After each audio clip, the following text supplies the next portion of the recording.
Bonjour, bonjour, ndabaramukije mwese abo dusanzwe dukorana ibikorwa vya trading, ndabifuriza umunsi mukuru mwiza w'ibikorwa n'akazi. Ibikorwa vyiza, akazi nukuri, abantu batarabona ko trading ari akazi, abantu batarayibona nukuri, ariko ni vyiza ko mukwiye kuyibona yuko ari akazi kandi keza. Nakazi kandi gahemba neza. Gerageza ubikunde hama wirinde kudebukirwa. Nibona n'umunsi ubonye umeze nk'unanirwa, wirevolte, subira ugire effort, usubire ukore kubera ko dans la vie niko bimeze, bimwe bigenda biranka, mugakabona yuko ibintu nawe biko biranka ari ibintu vyiza canke hari abandi baze guteza imbere. Ukavuga uti ibi bintu bimaze guteza imbere abandi, ariko jewe biko birangora gushikira. Ukabona yuko ugize effort cyangwa ukabaza mwebwe mwageze ngaha gute, mwebwe ko mubigenza ukuntu bigakunda. Je ndabwire ikintu kiri muri jewe, mbona hari igihe ubona uti ibi bintu abandi babishoboye je muga ntabishoboye. Ukavuga ati ikintu je ntaco noshobora, mu mutwe numva umengo biragoye kwinjira, biraruhisha ibintu nk'ivyo. Ariko mu by'ukuri burya nasanze Imana yaduhaye ubwenge busa n'ubungana, ariko ukuntu tubuexploita, ukuntu tubukoresha, ukuntu tubukarisha biratandukanye. Rero kuri uyu munsi w'akazi n'abakozi, mu by'ukuri wiyumvira icuri n'ico wokora kugira ugire hariya abandi bageze. Ko hari amabloke birashika, muga Imana yaraguhaye ukaba ushoboye kuba ufise robo yawe ya Royal Q, ikaba Imana yaraguhaye ukashobora kuyigura, yibyaza umusaruro, yikoreshe. Natamutahe wowe ufise, ukaba ufise robo, yibyaza umusaruro, yikoreshe. Uwo n'umutahe wa mbere ufise. Hariho byinshi utoshobora gushikira ubunyene, ariko ivyo bikeya basi bishikire. Bishikire, hanyuma ivyo abandi bakora bikore, kugira ivyo baguhanura gukora bikore, kugira ushobore gushika abandi bari, kuko harya uhageze uzoshobora no kubandanya wavance ushika imbere. Turamenyeye kubona ama business online tuyanegirija kubera ubona yuko tumenyereye ama scam dukora, kugira nyene baguha inyungu, ugapfa gushiramo guplasa umutahe wawe, ukarinda ko baguha inyungu atavyo gukora. Trading rero atandukanye n'ama scam n'ama platform canke n'andi marobo guha inyungu uko nyene utazi utayikoresheje nyene, ikakugira analyse technique, ikakora ama strategie, ikaguha inyungu. Ivyo rero bitandukanye na robo Royal Q na trading yanswa, kuko robo Royal Q ni uyikoresha, ni ukuvuga utaza kwiga trading, utaza kuba umutrader, utaza kwiga trading, hanyuma robo ukamenya ivyo yibwiye n'ingene bikora, ukayibwira ivyo ikora, ntikugira ivyo kukuberaho ata place utahari. Ubundi ho uzovuga ngo urose robo Royal Q ngo urarama, uriga, ariko kwiga si ibintu biruhisha. Oya, juste par jour gufata video imwe par jour, kwiga video imwe byo kurutira gukora ibindi bintu ukora amasaha 8 par jour, ariko wize video imwe ku munsi. Video imwe ushobora gutwara nk'isaha imwe, uyifatiye akanya nyene iragusumbira ibindi wokora ngira nk'amasaha nkangahe mu bundi buzi. Kuko trading ni umwuga mwiza kandi n'akazi keza kaguhemba $1. Nuko sinumye kurandira, reka tubandanye. Ngomba tubanze twigishanye ku kintu co guselinga, co kudandaza crypto yawe muri Binance. Iyo wayikoze ugasanga birakenewe yuko ushaka kuyiselingira muri échangeur na swapping, ni ukuvuga hashaka kuba deperdition kanaka zituma vyokenerwa yuko ushobora kuja guselinga, kudandariza, guswappinga crypto yawe iri muri future trading, ukayiselingira muri échangeur yawe Binance canke iyikoresha yose, nimba ari OKX, nimba ari HTX canke iyindi échangeur yose ukakoresha muri trading yawe. Okay, murabona ubufise coin, ubufise crypto iri muri Royal Q. Akarorero yitwa Wood, ifite umutahe wa 72. Okay, murayibona iri muri profit, ikozwe muri short, ni ukuvuga nza kuronka inyungu uko bigenda biramanuka. Mbega mwamaze kumenya igituma uronka inyungu z'ibiko biramanuka? Ni logique. Ni logique y'isoko. Hari umuntu arangura ikintu ukakirangura, katufate nk'akarorero basi, nk'intu waranguye nk'ibiharage nko kuri 3500. Okay, hanyuma ku isoko biciye bija muri 3300, 3400, mbere ziragenda muri 2800, hama ukaba uri kurunguka. Eske ivyo ni logique? Nta muntu araciyumvira. Ni si logique. Ni mpamvu isoko ya futures trading irimwo n'isoko y'ababroker, irimwo amarisque menshi yo guhomba. Roboro yo tukabanya amarisque yo guhombera muri futures trading, tukaronka amahera vraiment, ugakora umwanya wose ushakiye mwijoro ku murango avec le robot Royal Q, juste gusa kwiga ingene uyikoresha, kumenya isoko, kumenya n'ayahe ma crypto nokorerako, ama crypto dafise vatete ndende, aya no yakorera ko ryari, afise vatete ndende no yakorera ko ryari.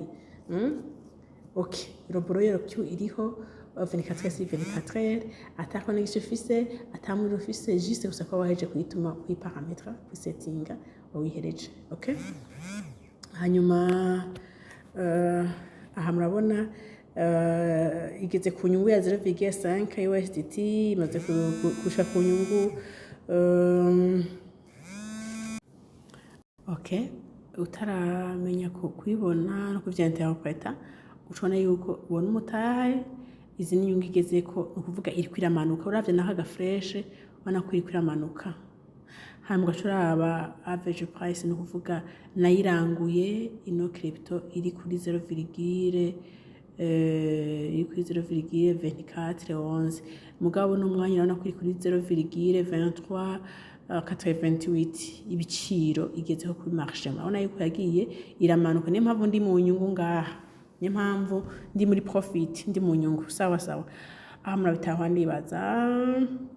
Hanyuma rero nk'akarorero rero, nka telefone yangoye Royal Q sinashoboye kwinjiramwo. Hanyuma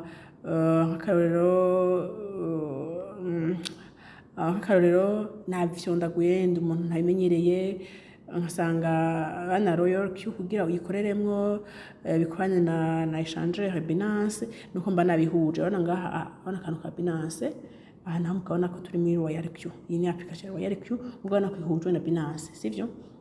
Nk'akarorero gasanga ari byavanyeko. Hanyuma ugaca ukenera ukuntu ino coin iri mu nyungu ishobora kuza, zino nyungu 0.6 igezeko zishobora kuza kuri balance yawe, ushobora kuzirotira. Ukora ikintu ca sell, cyo guseringa, kudandariza wonyene manuellement, ukagenda kwikorera muri échangeur. Aho n'igihe bitabikunda yuko ushobora kudandariza muri Royal Q, kwa kazina nyungu zinjize ubikunde.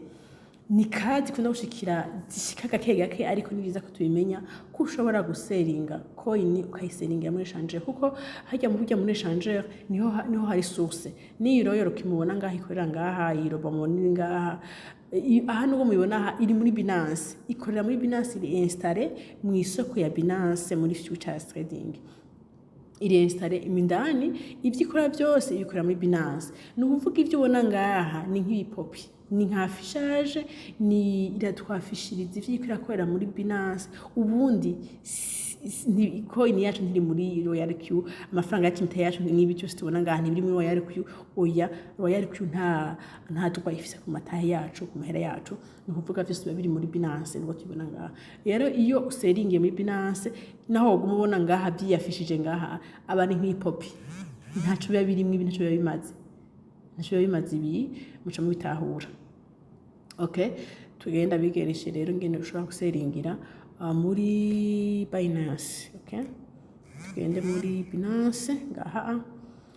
Okay, Binance answa bimeze uko. Aha ni kuri home, umwe wese arazi ashitse yinjira aha nyine kuri home. Okay, hanyuma nshinza ngaha muri futures ngaha muri future nkafyonda. Okay, njambona coin iri mu isoko. Iko ni mu isoko ni iriko inyungu imaze kunguka, iriko inyungu imaze kunguka, iriko nyene amafaranga umutahe ifise mu isoko nyene ushibona ko ariko ni mu isoko kameme. Sawa, naho ubona ngaha hari belle, iyi belle ushobora tukayihindura ngaha ukarondera wild yawe. Okay, aha ugashonda kuri wild ko niwe uri kurakora kugira ahejuru haboneka wild no munsi nyene bibe the same. Hanyuma ushobora kwiseringira ngaha nkuko ushobora kwiseringira ngaha. Okay, hama ikintu cha close, how close na open, close open. Shoze muri po open ni babandi bakorera mu isoko ya Binance manuellement banga kunda kwamba cyane badakoresha robo mu kugurura position mu gutangura aca muri open. Hanyuma agakora long cyangwa akora short. Mazi gukora long mu gihe coin ifite tendance yo kuduga kugira ukiduga igenda guhinyungu. Hanyuma agakora short mu gihe coin ifite tendance yo kumanuka kugira ugendera manuka igendera guhinyungu. Hama iyo ugomba guseringa rero gusohora coin ushana muri close. Close nimba ngomba closinga coin iri muri long, nimba ngomba closinga coin iri muri short. Iyo seringe ngaha iranyereka aha muri short umutahe ufise nguyu 71. Sawa, cifata ngaha bana ngaha amount ishinemeza ko ari 100%. Aha hanyuma aha naho nkemeza yuko ari ku biciro by'isoko bya market. Okay, nkemeza ko ari kuri market. Hanyuma market umva ikweye ku biciro by'isoko igezeko. Hanyuma nkaza ngaha nkekana yuko ngo muri dandaze nkakwega nkakwega hakaza kuri 100%. Sivyo, nkaca mbona rero amahera agomba asohoke yuko ari 71,64. Sawa, ucibona ngako ari muri close short kubera iki kweni yanje iri muri short. Sawa, cenemeza rero ngaha kuri close short maze kubona ngako ndi muri market price ako ndi muri close nungako nageze 100%. Sawa, swat iyi ni nzira imwe nishobora kuza kwiseringira ngaha. Aha naho habirebire mwana kusanzwe iri muri market price. Okay, kiza ngaha kuri close nkashira kuri close. Hanyuma nkaca muhega ngaha kakameze uko ngenda kakwega akazana akageza kuri 100%. Nkaca mbona ingome nunguke ko ari 0,65. Hanyuma umutahe nawe ari 0, ambe ari 71,67 USDT. Hanyuma inyungu ndaza ngome ninjize zimwe zinjire ni 0,62. Okay, nkaca ngirane nkaca confirma ikuntu ko managize kuri market price ku biciro isoko igeze kuno mwanya niho ndayiseringiye. Okay, mwayibonye just ngomba kwiseringa ndabetsa aho muca kubera ngo yacari mu isoko murabona ko icigira inyungu ntagira kuvayo yacari kuri anakwizaza subiza inyuma ngo mbishike ku nyungu nayisavye kugira nshobore kugira kwisohora ive mu isoko. Niyo mpamvu ntace ndayiseringa kuko singomba kwiseringa gusa ndabigishije ingene muzobigira mwebwe iyo bishitse canke uwari wese akabona yuko atayindi muwaye kuyikura mu isoko ari kuja muri Binance kwikurirayo. Close ngiyi murayibona. Hanyuma market price yona niyo burimwo hanyuma gacugira 100%. Hanyuma ugaconfirma ngaha amahera acaba mu isoko akaza kuri balance ugashobora kuyabika cyangwa ashobora kuyarutira cyangwa ashobora kuyakora iyindi coin ugabo umuhatahe wawe wabaye libre n'inyungu yarigeze ko iba yayinjiye kuko baba wayinjije kuko iyo coin igiye mu isoko bana kwigumijugumba bana nkaha ana kwigumiza ku nyungu zikeya izigabanya iziduza igumikoin iguma igira mu mazo kuduga no kumanuka. Bashaka kuvuga uti zino nyungu vraiment kandi ziyake hamukaja muri yareke ugasanga hakarorero byatandukanye rero ko na Binance wayishonza ahantu biravanako. bimaze kuvana ko ushobora guseringira muri royal kick ngo bikunde ugasanga nka royal yawe wibagiye motopase bigisije kwinjira birakwankiye sivyo uca muri Binance ukayiseringirayo Binance niho hari source cyose niyo babiri haya muri royal kick ni affichage irakwereka ivyo ikora muri Binance ubundi ho byukuri ivyukuri nyavyo babiri muri échangeur yawe niho hari ububiko bwawe niho hari amahera yawe royal kick nta tukwa ifite ku mahera yawe nuko nibaze yuko dutahuranye ufite icabaza arashaka kubaza abafite WhatsApp muri YouTube hose mafite tukwaye kubaza nuko tubandanye dukora umugabo wacu wa trading akazi imbere gukora imbere kirazira kurambirwa kirazira kubone kumengo ntubishoboye urabishoboye ko nandi barabishoboye ibintu cyo uzobona nandi bashoboye burya nawe haza bageze kugira effort registre kubicara impande bakakubabwira nyine babikoze hanyuma nawe ukabisubiramwo nukuvuga hazoba hariho minimum yo kumera nkuko bameze niyo wiyumvira yuko kamenya yuko bijya abandi bazi hamwe uwo bikwereka nawe inzira zose bakoze niba atari ubundi buryo byo gusaba kweri nawe bikore kugira abandi tugeze mu gihe cya cryptocurrencies nahawe ugirane ho gukora cyane kugira wavance ntusigare inyuma nuko mwandanye mu byoherwa n'umusi mukuru mwiza w'abakozi n'akazi